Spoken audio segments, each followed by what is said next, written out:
ప్రకాశం జిల్లా కనిగిరి నియోజకవర్గం దివాకరపల్లిలో మంత్రి లోకేష్ పర్యటించారు. సిబిజీ ప్లాంట్ నిర్మాణానికి భూమి పూజ చేశారు. కంప్రెస్డ్ బయోగ్యాస్ ప్లాంట్ నిర్మాణానికి శంకుస్థాపన చేశారు. ఉద్యోగాల కల్పన హామీకు కూటమి ప్రభుత్వం కట్టుబడి ఉందని తెలిపారు. రిలయన్స్ కంపెనీ పెట్టుబడులపై వైసీపీ నేతలు అసత్య ప్రచారాలు చేస్తున్నారని మండిపడ్డారు. అసత్య ప్రచారాలు చేస్తే రెడ్ బుక్లో పేరు నమోదు చేసుకుంటామని హెచ్చరించారు. అభివృద్ధికి ఎవరూ అడ్డుపడకూడదని హితవు పలికారు. తమిళనాడుకి చెన్నై ఉంది, కర్ణాటకకి బెంగళూరు ఉంది, ఆంధ్ర రాష్ట్రానికి ఏముందని అడిగారు. అతన్ని ఒకటే మాకు చంద్రబాబు నాయుడు గారు అని ఒక బ్రాండ్ ఉన్నాడు, అందుకే మా రాష్ట్రం రూపురేఖలు మేము మార్చబోతున్నామని.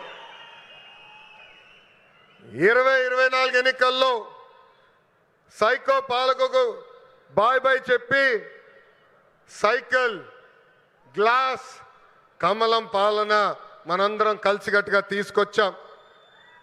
గెలిచిన మొదటి రోజు నుంచి ఉద్యోగాల వేట మొదలు పెట్టాం. ఇప్పటి వరకు 8 లక్షల కోట్ల పెట్టుబడులకు, తద్వారా 5 లక్షల మంది నిరుద్యోగ యువకులకు ఉద్యోగాలు కల్పించడానికి ఒప్పందాలు కుదుర్చుకున్నాం, పనులు ప్రారంభించాం. దాంట్లో భాగంగా ఈ రిలయన్స్ ఎనర్జీ ప్రాజెక్ట్ కానివ్వండి, ఎన్టీపీసీ కానివ్వండి, భారతదేశంలోనే అతిపెద్ద ఆర్సిలర్ మిత్తల్ స్టీల్ ప్లాంట్ కానివ్వండి, BPCL, Tata power, TCS, LG electronics లాంటి అనేక కంపెనీలు మన రాష్ట్రానికి రాబోతున్నాయి.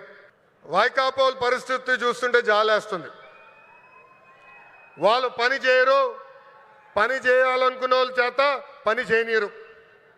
ఈరోజు కొత్తగా చెప్తున్నారు ఈ ప్లాంట్ల ద్వారా ఏదో అయిపోతుందని. వాళ్ళని అడుగుతున్నా, మీరు ఇంట్లో గ్యాస్ సిలిండర్లు వాడరా? కట్టెపొయ్యిలు వాడుతున్నారా?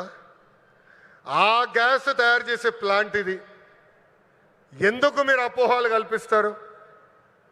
రండి, ప్లాంట్ చూడండి, వెళ్ళి మీ నాయకుడు చెప్పండి. అంతేగాని ఈ ప్లాంట్కి అడ్డు పడితే ఎర్ర బుక్లో మీ పేరు ఉంటుందని ఈ సభాముఖంగా వైకాపా నాయకులు నేను హెచ్చరిస్తున్నా. మంచి పని చేసాక వచ్చా, దమ్ము ధైర్యంతో ఈరోజు నిలబడి చెప్పగలుగుతున్నా. 10 నెలల్లోనే ఎవ్వరు ఉంచిన విధంగా ప్రకాశం జిల్లాకి నేను ఈ ప్లాంట్ తీసుకొచ్చా. అంతేగాని తప్పుడు ప్రచారం చేస్తే నేను మిమ్మల్ని వదిలిపెట్టనని ఈ సభాముఖంగా వైకాపా నాయకులకు నేను హెచ్చరిక చేస్తూ, బీసీ సోదరులు జరుగుతున్న అన్యాయం పైన ఆనాడు మేము పెద్ద ఎత్తున ఆనాటి ప్రభుత్వాన్ని నిలదీశాం. నిలదీసినందుకు మేడం గారిని కూడా వైకాపా నాయకులు ట్రోల్ చేశారు. అంతేకాదు వేదికమైన పెద్దలందరి పైన దొంగ కేసులు పెట్టారు. నా పైన కూడా 23 కేసులు పెట్టారు. ఆనాడే చెప్పా, ఆ సైకో పాలనకి ఈ తెలుగుదేశం పార్టీ తగ్గేదే లేదని.